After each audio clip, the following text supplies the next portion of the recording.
किसी भी चीज़ का समझना क्यों ज़रूरी है। अगर आपके सामने कोई ऐसी वीडियो आए जिसमें दो लोग आपस में गुफ्तगू कर रहे हों, लेकिन वो किसी ऐसी ज़बान में बात कर रहे हों जो आपको नहीं आती, तो कितने चांसेस हैं कि आप फिर भी वो वीडियो देखना पसंद करेंगे?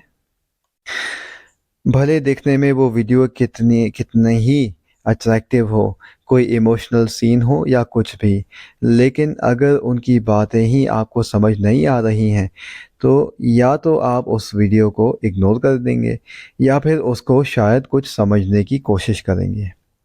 इसी तरह अगर आप ऐसी कोई वीडियो देख रहे हों और कोई अजनबी आपको देखे, तो वो शायद यही समझेगा कि आप ये ज़बान जानते होंगे, तभी शायद ये वीडियो देख रहे हैं। अब बात करते हैं नमाज़ों और दुआओं की। हम में से कितने लोग हैं जो नमाज ही नहीं पढ़ते, लेकिन जो नमाज पढ़ने वाले हैं, कभी उन्होंने ये सोचा कि वो रोज़ अल्लाह के सामने क्या कह रहे होते हैं? वो अल्लाह से सूरह फातिहा में क्या दुआएं मांग रहे हैं? कुरान की जो सूरतें सूरह फातिहा के बाद पढ़ी जाती हैं, उनमें अल्लाह की तरफ से हमें क्या पैगाम दिए गए हैं? और जो दुआएं मसलन अत्तहियात, दुरूद शरीफ और दुरूद के बाद की दुआएं जो हम पढ़ते हैं, उनमें हम अल्लाह से क्या मांग रहे हैं? अगर अब तक ऐसा नहीं सोचा, तो आज ही से सोचना शुरू करें कि इस सोच से शायद हमारी ज़िंदगियां बदल जाएं। आएँ कोशिश करें कि हमें ये समझ आ जाए कि अल्लाह हमसे नमाज में क्या चाहते हैं और वो हमें नमाज में क्या समझाना चाहते हैं।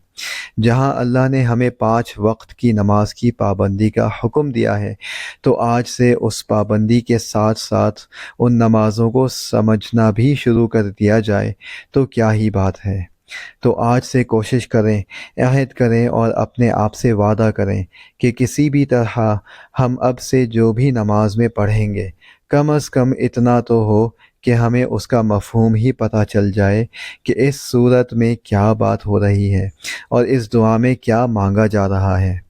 अरबी भले ना भी आती हो, लेकिन एक थीम तो ज़हन में हो कि क्या बात चल रही है और क्या पढ़ा जा रहा है और क्या मांगा जा रहा है। हम दुनिया के लिए तो क्या कुछ सीखते हैं, आइए थोड़ी सी और मेहनत आखिरत के लिए भी करें।